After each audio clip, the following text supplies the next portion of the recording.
19 de abril, saludos señoras, señores, bienvenidos como cada día a esta revista de prensa, a este paseo que damos cada mañana por el kiosco, por las portadas de los diarios que se editan en Córdoba, Diario Córdoba, ABC, El Día de Córdoba y también como cada día por la prensa digital. Hoy, como ocurre casi todos los lunes, cada uno sale por un sitio, aunque verán que hay bastantes coincidencias. El Diario Córdoba elige para abrir su portada el tema de la financiación de las empresas. Más de 9.400 empresas, titula, obtienen un crédito ICO, estos préstamos que concede el Instituto de Crédito Oficial para reflotar empresas a consecuencia de la pandemia. Luego damos más datos, una información que ha preparado la jefa de local, Isabel, creo, no, ha sido Noelia Santos. Bueno, Noelia Santos firma esta información. La foto ahí tienen para un Córdoba que ayer volvió a sucumbir, volvió a caer, en este caso en Cádiz, y ahora lo veremos, también le ha costado el puesto a Pablo Alfaro. El diario ABC, también la foto es muy parecida, la foto es la misma foto, es Pablo Alfaro consolando a Willy Ledesma en presencia de Manu Ferrando y el titular del diario ABC, despropósito hacia el descenso del Córdoba. El titular también es fútbol, pero no fútbol para el Córdoba, ojalá estuviese el Córdoba en este debate.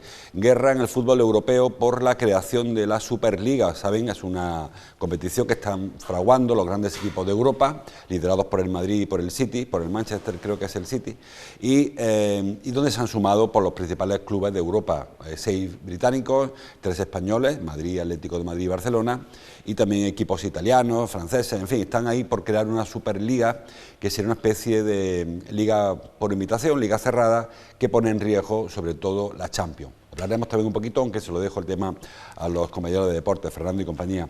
Y el diario El Día habla de salud, para el tema titular de apertura, los menores de 30 años suman el 36% de los nuevos casos de COVID. La foto para el Córdoba también, el abismo ya está aquí, titula, una foto de Jesús Marín.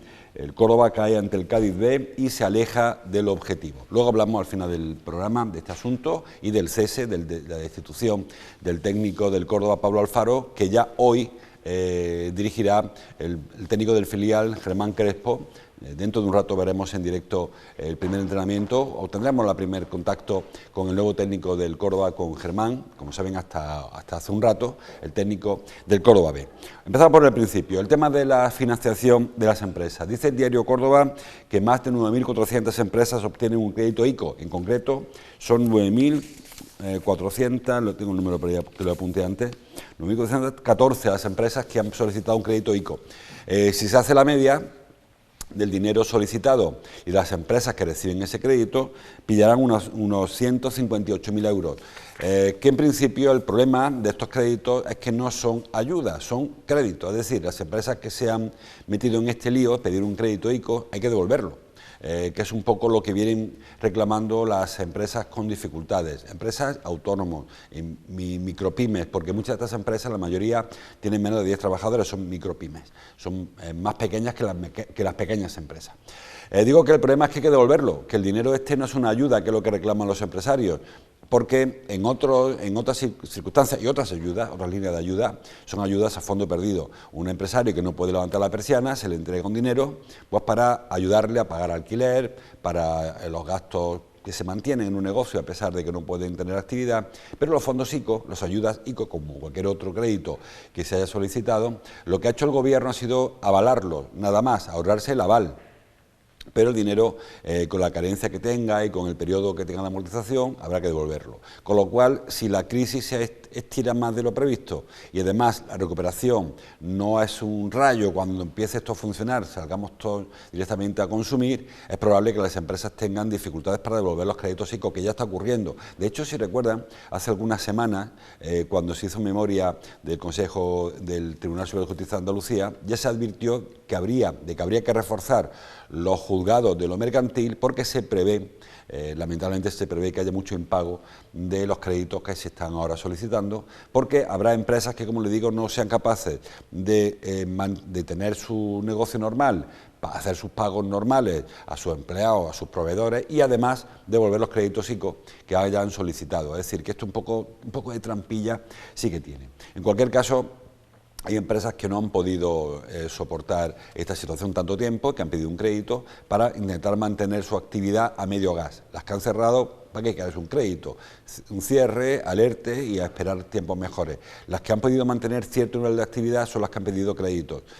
Son, decía, sobre todo autónomos, pymes y micropymes, sobre todo micropymes. No hay cifras provincializadas, pero a nivel nacional, a nivel de España, la gran mayoría, el 70%, creo que he leído, 74% son autónomos y micropymes. ¿De qué sectores? Pues de los que se imaginan, el turismo, el ocio, la cultura, que son las actividades que más han sufrido, aunque también es cierto que algunas otras, como la construcción, por ejemplo, han mantenido su actividad, pero con mucha más dificultad a la hora, por ejemplo, de construir una vivienda o de hacer una obra pública, porque ha habido mayor restricción, con lo cual son empresas que han tenido que solicitar un crédito que devolverán. Repito que estos créditos son créditos con un interés muy bajo, incluso con algunos años de carencia para no pagarlo el siguiente, o sea que son créditos blanditos, pero hay que devolverlos, con lo cual quien se haya metido en ese crédito, cuando luego recupere su actividad, tendrá que detraer una parte de sus beneficios, con comillas, beneficios, para devolver el crédito que solicitaron para mantener su actividad. Además, no son incompatibles el crédito ICO con las ayudas que hayan llegado del Ayuntamiento, de la Diputación, de la Junta, del Gobierno, las ayudas que hayan llegado según en cada línea de trabajo y cada actividad, ¿no? Pero la dificultad de devolverlo va a estar ahí y es probable que algunos de las empresas entren, como le decía, en dificultades serias para devolver los préstamos, y lo prevé incluso el Tribunal Superior de Justicia de Andalucía. El diario El Día, por ejemplo, habla, decíamos, de salud, de la sanidad. Los menores de 30 años, dice, suman el 36% de los nuevos casos de COVID. Bueno, esto de los porcentajes, siempre lo hablamos cuando llegan este tipo de informaciones, es un poco engañoso. Es decir, aumentan porcentualmente los jóvenes que ingresan en las unidades COVID, pero aumentan sobre todo porque disminuyen los otros grupos de población. Es decir, si antes habló sin datos evidentemente, había 100 enfermos y había 20 jóvenes, es porque había 80 de más de 30 años. Cuando los jóvenes se mantienen los mismos 20, pero los de menores de 30 años, los mayores, disminuyen, el porcentaje aumenta. Es decir, que es cierto que hay más jóvenes que antes, pero no solo porque haya más jóvenes contagiados que antes, sino sobre todo porque hay menos mayores contagiados que antes. Es decir, que esta información debería ser positiva. Que la edad vaya bajando, los enfermos COVID, creo que es un avance, sobre todo porque los jóvenes no están sufriendo con los mismos rigores la enfermedad. Es verdad que cuando la enfermedad viene mal y da igual que tenga 25, que 55, que 85. No da del todo igual, pero puede ser que se complique para cualquier edad. Pero repito, el asunto está sobre todo en que al haber menos personas mayores, los mismos 20 jóvenes aumenta porcentualmente su presencia en las unidades COVID, en los casos COVID. Dicen que la cepa británica está afectando a personas más jóvenes que la anterior cepa o la variante que ha funcionado durante todo este tiempo. Pero repito, es que además ha coincidido con que prácticamente el 90% de la población mayor de 80 años tiene al menos la primera dosis. Más de 85 tienen prácticamente el 99% las dos dosis. Es decir, que son grupos que ya no están pasando afortunadamente por las unidades COVID, que ya no están dentro de los cómputos de contagiados. Y eso hace que porcentualmente el resto de grupos, sobre todo los menores de 55, 60 años que aún no han recibido prácticamente ninguna vacuna, pues aumente su presencia. Los grupos de menos de 65 años, o menos de 60 por ser exactos, solamente han recibido vacunas los que trabajan en estos sectores especialmente esenciales. Hablamos de los sanitarios, de los profesores y de las fuerzas y cuerpos de seguridad del Estado que han recibido una vacuna, una dosis de la AstraZeneca, a la espera de la segunda, que por cierto, parece que el estudio sobre AstraZeneca está hablando de que los trombos se han producido, los pocos trombos, que hay que repetir, que se han producido en el mundo, que no llega a una veintena los fallecimientos por trombo a consecuencia de la vacuna. Digo que estos trombos se produjeron con la primera dosis, no con la segunda.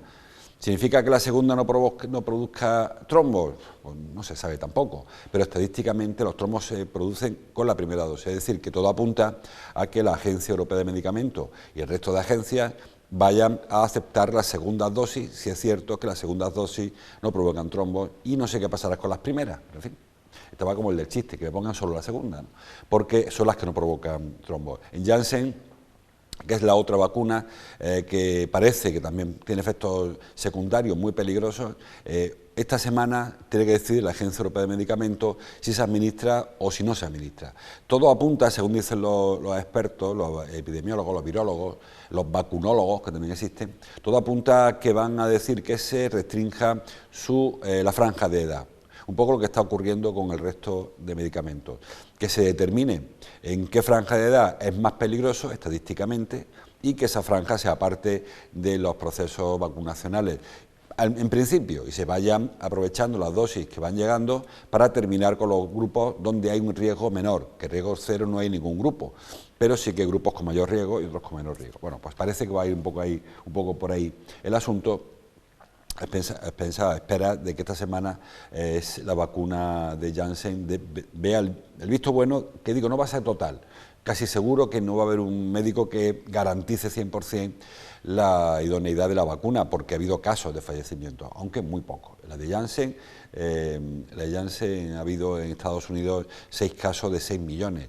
La de AstraZeneca, que se ha distribuido en Europa sobre todo, ha habido, creo que son 16 casos sobre 20 y tantos millones, es decir, que el porcentaje es muy pequeño, pero está ahí, y al estar ahí, tanto la OMS como la Agencia Europea de Medicamentos van a reconocer ese problema y van a decir que cada cual haga lo que quiera, pero que ellos la recomiendan porque tiene mucho mayores beneficios que riesgos.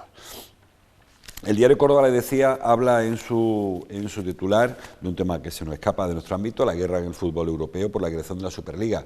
Digo se escapa porque el Córdoba no sé si algún día llegará a jugar, no digo Superliga, ni Champions, ni la UEFA, no sé si llegará a jugar en primera otra vez, visto el panorama, pero sé que hay una trifulca importante en los clubes europeos, a consecuencia, los grandes clubes, a consecuencia de este anuncio que hizo ayer la Superliga, que va a presidir en esta primera temporada Florentino Pérez, el presidente del Real Madrid. En la página 2 del ABC sí que hay temas locales, sobre todo temas relacionados con la sequía.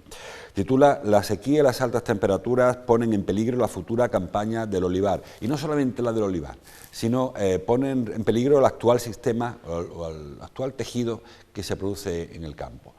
Lo venimos diciendo hace mucho tiempo, no nosotros, sino las autoridades sanitarias, los meteorólogos, los que estudian el clima, que el actual sistema de riego no es sostenible.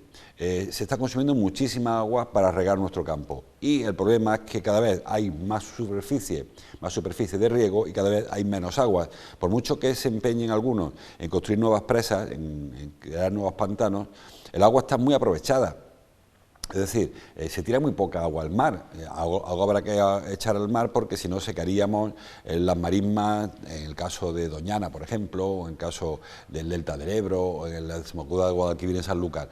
Necesitan agua, hace falta que llegue el agua hasta el mar, no a caudales, no tirando el agua, pero hace falta que el agua llegue al mar, no puede secar los ríos solo por regar. De manera que quizá la consecuencia primera de esta realidad, cuando todo el mundo la acepte, que hay menos agua y que va a haber menos agua probablemente, será reconducir los cultivos. Hay cultivos que necesitan muchísima agua, hay cultivos que se apañan con menos. Y hay cultivos que cuando yo era pequeño eran de secano, como es el caso del olivar, y que ahora todo el mundo los riega. Y quizás no haya agua suficiente para regar todos los cultivos. El olivar puede ser de secano perfectamente, como el almendro, por ejemplo, que es otro leñoso que está prosperando bastante en Córdoba últimamente, que tampoco requiere mucha agua. El girasol tampoco requiere mucha agua, pero ha habido un cambio supongo yo que en los cambios se produce a consecuencia de las políticas agrarias comunitarias de la Unión Europea, que favorecen a unos cultivos frente a otros por cuestiones de producción. Entonces hay cultivos que requieren mucha agua y que habrá que ir pensando que no es la mejor zona para regarlo. Por ejemplo, las hortalizas requieren mucha más agua que el cultivo de secano. No se pueden plantar hortalizas, a lo mejor de manera extensiva, como se está haciendo en algunos lugares, ¿no? Sino volviendo al cultivo tradicional, cerca de las vegas de los ríos. En fin, no soy yo experto en agricultura, pero está claro que hay cultivos que son más propensos se adapta mejor a un clima seco como el nuestro que otros que evidentemente requiere muchísimo riego. Es el caso, decía, de los cereales o las leguminosas, que hace falta mucho riego. Bueno, a lo mejor no hace falta tanto cereal o tanta leguminosa, no lo sé, eso habrá que estudiarlo. Pero lo que es cierto es que cada vez llueve menos No se sabe si es un ciclo que se va a cerrar el año que viene o el otro, o entramos en una etapa de sequía. Pero lo cierto es que actualmente, publica hoy Cordópolis, los embalses cordobeses están en una situación, están 20 puntos por abajo de la media histórica de los últimos 25 años, o incluso 30 puntos por abajo, porcentualmente, de los últimos 30 años, según la Junta de Andalucía. Es decir, el río y sus embalses tienen menos agua. Córdoba es la provincia andaluza con mayor capacidad para embalsar agua, tiene 3.400 hectómetros cúbicos a disposición cuando se llenan los pantanos de los regantes, no solamente de la cuenca nuestra, de la provincia de Córdoba, sino también la de Sevilla y la de Cádiz, que es donde pasa el río después. Pero todo tiene un límite y no se puede estirar continuamente el tema del agua porque el agua se agota. Hablamos siempre del agua para el riego, que no vamos tampoco a alertar a la población. La capacidad que tenemos para suministrar agua a la población es suficiente, sin ninguna duda, para varios veranos consecutivos sin que lloviera. Pero, repito, las necesidades de los regantes son muchas y lo peor es que cada vez son más. La comunidad de regantes exige más zonas de regadío, exige que haya más embalses, porque es un negocio, lógicamente, el del campo. Pero hay que entender que, como digo, el agua no es eterna y que por muchos embalses que se hagan, al final es el agua de hoy, es sequía de mañana, la que gastemos hoy, mañana no llegará al río. El tema del suministro para las personas está más vinculado a los pozos irregulares o ilegales que hay en muchos sitios. Ahí es un poco la pescadilla. Hay zonas donde no hay agua potable porque no se le pueden dar, o legalmente no se puede llegar a agua potable, se construye un pozo, y cuando se construye un pozo se seca el acuífero, no por un pozo, pero si el acuífero tiene 60 pozos uno detrás del otro, cuando llega al final del acuífero, del manantial quiero decir, pues no sale nada. No es que se haya secado el acuífero, es que se ha sacado el agua antes de que llegue al manantial por donde brota. Y eso hace que el agua no llegue al río y que incluso perjudique algunos otros suministros a partir de los pozos. Es decir, que yo creo que el tema de la consulta es muy serio. Todo el mundo es consciente de que hoy por hoy el agua es fundamental. Digo por hoy porque siempre hay teoría y hay investigaciones para aprovechar el agua desalinizada, por ejemplo, pero hoy por hoy no hay más remedio que vivir del agua de la lluvia. Cada vez llueve menos, cada vez hay más embalses y cada vez más zonas de regadío, con lo cual esto es un poco la bola de nieve que o ponemos pie en pared y paramos un momento, o llegará un momento en el que no haya agua para regar los campos, que repito, hoy por hoy de lo que se trata, no de regar, no de llevar agua a los grifos de las casas, pero sí de regar los campos. Más cosas, los periódicos. El diario Córdoba, por ejemplo, trae la portada que la Feria de Lucena reúne a más de 6.000 personas en 3 días. Los feriantes piden que se extienda a otros municipios. Bueno, ayer fue día 18 de abril, la Feria de Lucena empezó el viernes, el jueves para el viernes. Habrá que esperar a ver qué pasa de aquí un par de semanas, porque yo no sé, reiteran, tanto los concejales, los políticos lucentinos, autoridades lucentinas como los feriantes, que son medidas excepcionales de seguridad, que no hay aglomeraciones, que la gente está respetando la distancia.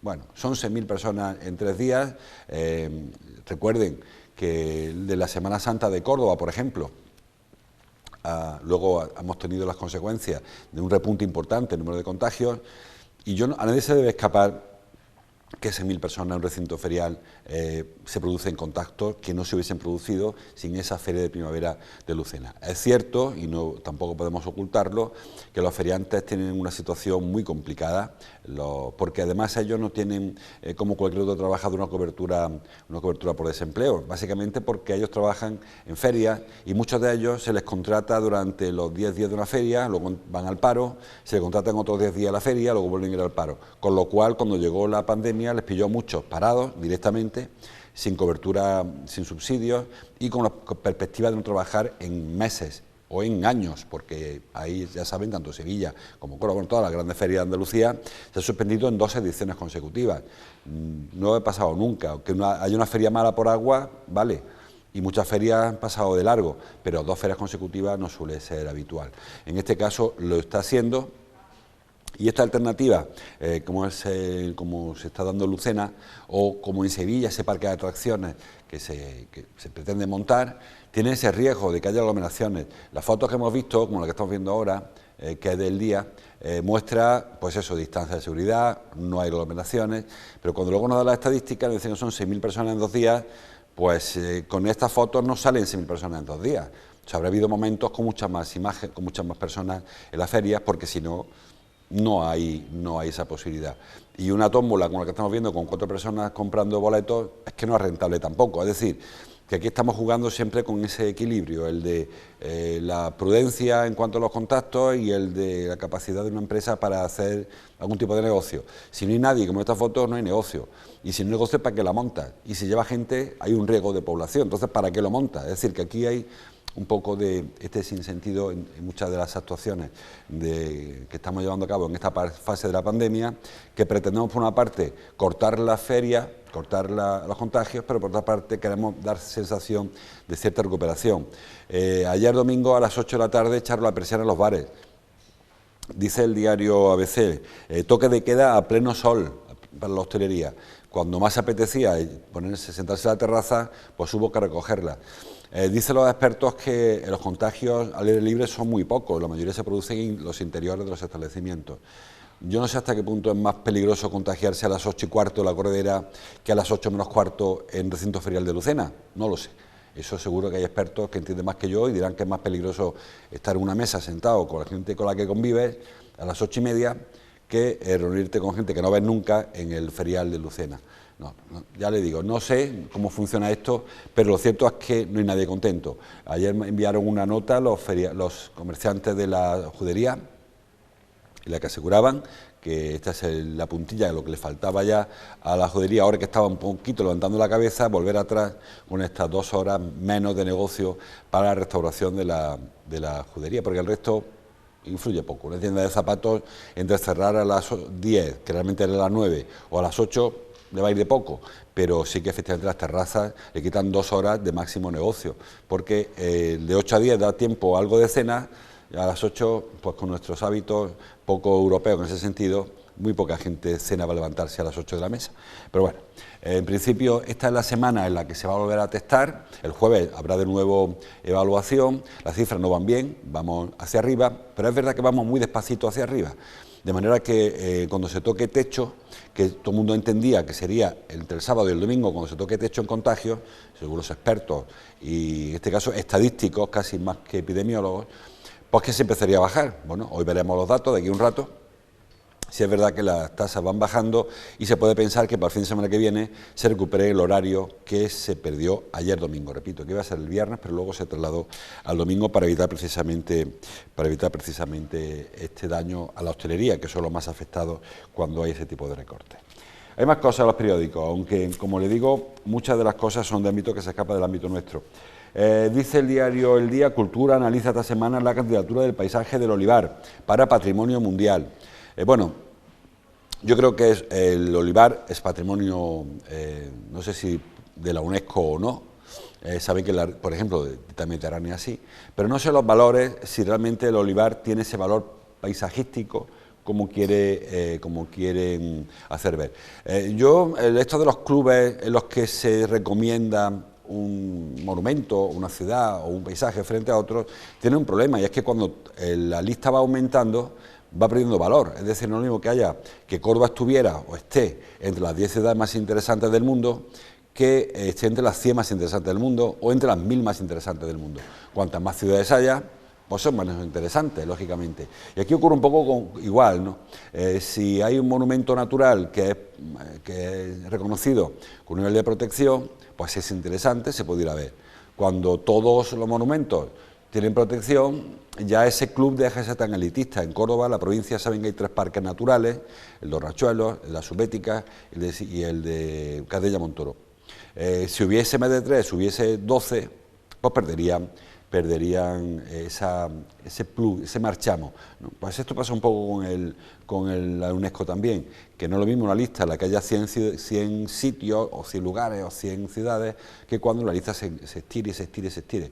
El tema de Olivar, bueno, es importante, yo creo que es un paisaje que tiene un valor patrimonial, antropológico, social, económico muy interesante, hasta el punto de tener un nivel de protección. Bueno, no sé, supongo que si se ha propuesto será porque lo tienen. Yo no soy experto tampoco en estas cosas. Más cosas. Nos quedamos con el diario El Día. Titula: el bypass del AVE en Almodóvar estará finalizado en marzo del próximo año. Recuerden, el bypass es un atajo que se va a hacer entre la línea que va de Córdoba a Málaga y Córdoba a Sevilla, para que el tren que vaya de Sevilla a Málaga no tenga que entrar en Córdoba, como ocurre hoy, como ocurrirá, al menos, pues si dice que el próximo marzo estará terminado, póngale que para estas alturas, abril, mayo que viene, ya los trenes que van de Sevilla a Málaga no tendrán que pasar por Córdoba, porque, curiosamente, tienen que pasar por Córdoba. Es decir, un viajero que va de Málaga a Sevilla, llega a Córdoba, a la estación de Córdoba, entra, cambia de vía y sale para Sevilla. ¿Que beneficia a Córdoba? Pues lo beneficia, lógicamente, no porque se bajen aquí, sino porque los cordobeses tenemos esa doble opción de coger el tren que va a Málaga, el que va a Sevilla y el que va a Málaga o Sevilla, porque da igual, porque pasan por Córdoba igual. Eso egoístamente nos interesaba, pero es cierto que parece un despropósito que un tren de Málaga a Sevilla tenga que entrar a la ciudad de Córdoba, entrar a la estación, como digo, a veces prácticamente una parada de 2 minutos, entrar y salir. Ahora se está construyendo este bypass, este atajo, que va a unir la línea de Córdoba a Málaga con la línea de Sevilla a Málaga a la altura de Almodóvar. No hay la foto, no en ese sitio donde aparece la foto del día, pero bueno, va a haber un atajo. Entonces el tren que venga desde Córdoba, desde Málaga a Sevilla, llegará hasta Almodóvar para cambiar de dirección, que sigue siendo un despropósito, pero va a ser más barato eso que no hacer una línea directa de Málaga a Sevilla, a llegar hasta Córdoba. Son trenes con poca distancia, son trenes que van muy rápido, con lo cual realmente hacer una línea directa de Málaga a Sevilla igual ahorraría 15 minutos, con un coste tremendo, y con ese bypass se evitarán llegar los trenes hasta Córdoba, que repito, perjudica a la ciudad, porque a los pasajeros de Renfe o del AVE, porque teníamos a disposición unos trenes que ya no estarán, pero no llegarán a Córdoba, pero en realidad pues sí que parece lógico que el viajero de Sevilla a Málaga no tenga que entrar en Córdoba. O sea que ahí ese asunto lleva ya tiempo coleando. Hay una polémica más, que era que este bypass parte el término municipal de Almodóvar en 2 trozos y que no se ha articulado pasos sobre ese nuevo ramal que una esos 2 trozos. Lo protestó la alcaldesa de Almodóvar, no sé si se ha resuelto, creo que no, y ese es el único hándicap que se veía a este proyecto. El resto, como digo, parece lógico pensar que no es tan descabellado que haya un atajito ahí a altura de Almodóvar para que los trenes no tengan que llegar hasta Córdoba. Que puesto a hacer atajos, como decía, en vez de hacerlo aquí, pues se puede hacer mucho más para adelante, ¿no? Mucho más cerca de Sevilla y ahorrar aún más. Bueno, pues hecho en Almodóvar, que era un sitio, un atajo cortito y asumible y asequible. Bueno, más cosas que salpican. El diario El Día titula: el gobierno andaluz hace una purga de directivos de IDEA, de la agencia IDEA. Bueno, saben que el gobierno del cambio, como le llaman el PP y Ciudadanos, ya prometió en su día que iba a haber una limpieza importante en las agencias públicas. Las agencias públicas es una administración paralela, en la que no se accede habitualmente por oposición, sino que son agencias que no son funcionarios, son trabajadores públicos que entran de otra manera y que tienen un presupuesto importante. El PP, estando en la oposición, criticó en su día muchísimo esta situación, la de agencias como Agencia IDEA, pero lo cierto es que iba pasando el tiempo y no se agilizaba, no se adelgazaba esta administración. Ahora se está haciendo con IDEA, con la Agencia IDEA, quiero decir. Bueno, hace falta en otras muchas, porque alguna estadística hay por ahí que no sale bien parado el gobierno del cambio, porque no solamente no ha adelgazado la administración paralela, sino que ha incorporado a nuevas personas sin prescindir de las que ya había. De hecho, buena parte de las personas que van a salir de Agencia IDEA ya han amenazado con acudir al tribunal porque entienden que tienen derechos adquiridos por el tiempo que llevan trabajando en estas agencias, que repito, no son funcionarios, son trabajadores públicos que entran ahí de otra manera, algunos con su concurso, algunos directamente vienen de otras empresas públicas que pasan a aquellas otras, en fin, hay un poco de lío en este asunto. Vamos terminando el tema del deporte, como les comentaba, las portadas en papel solo hablan del fracaso ayer, del nuevo fracaso del Córdoba.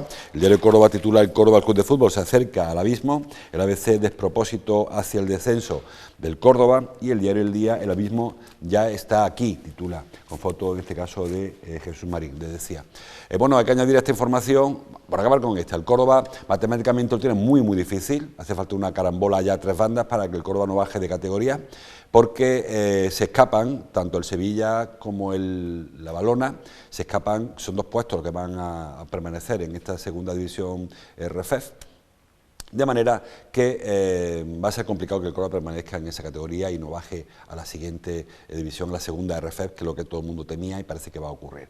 Y este partido de Cádiz, esta derrota 2-0 en el campo del Cádiz, del que nos hablará ahora Fernando, nos hablará Nacho Serrano, ha tenido una consecuencia inmediata. Lo que no pudo hacerse la semana pasada ha ocurrido en esta, y de pronto el Córdoba anunció esta mañana la destitución fulminante de Pablo Alfaro, y que será Germán Crespo, el técnico del filial, que se haga cargo del primer equipo desde ya esta misma mañana. Creo que hay prevista una conexión con la Ciudad Deportiva. Ahora ya Fernando nos va a contar qué va a ocurrir. Sobre todo, no sé hasta qué punto el papelón que le queda ahora a Germán, a nuestro amigo Germán Crespo, en estos 3 partidos que quedan para acabar la temporada, lo tiene muy difícil. Haría falta un milagro tipo Sandoval para salvar al Córdoba. Y es cierto que Germán tiene poco que perder en este caso, porque nadie da por hecho que el Córdoba pueda mantener la categoría. Les dejo ya, mañana no habrá programa porque tenemos un reajuste técnico, nos vemos el próximo miércoles. Les dejo ahora con Fernando López, con todo CCF, que nos hablará, pues eso, Fernando, de las dificultades que tiene el Córdoba para salvar la categoría, que parecen mínimas, y del papelón que le toca a Germán Crespo al frente de la plantilla del Córdoba. ¿Qué tal, José Luis? Buenos días. Sí, se ha precipitado todo en la mañana de hoy tras perder ayer contra el Cádiz B 2-0, que deja al Córdoba Club de Fútbol muy tocado en la clasificación, a 4 puntos, que en realidad son 5 por el golaveral, ante el Sevilla Atlético, y a 7 ya de la Balompédica Linense, cuando solo quedan 9 en juego, 3 jornadas. Esta mañana el Córdoba ha decidido destituir a Pablo Alfaro como entrenador de la primera plantilla, y se hace cargo del mismo equipo Germán Crespo, hasta ahora entrenador del Córdoba B. Vamos a arrancar ya todo CCF. Como bien decías, tenemos prevista una conexión con la Ciudad Deportiva, porque el timing del Córdoba es que va a haber ahora charla al vestuario, y se prevé que sea sobre 11:15 cuando se inicie esa habitual sesión de recuperación sobre el césped de la Ciudad Deportiva, ya con Germán Crespo a los mandos. Será una sesión cortita de 1 hora más o menos, y a las 12:30 aproximadamente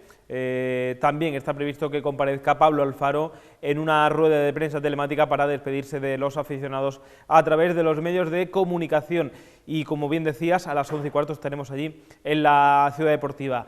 Con todo esto va a arrancar enseguida todo CCF.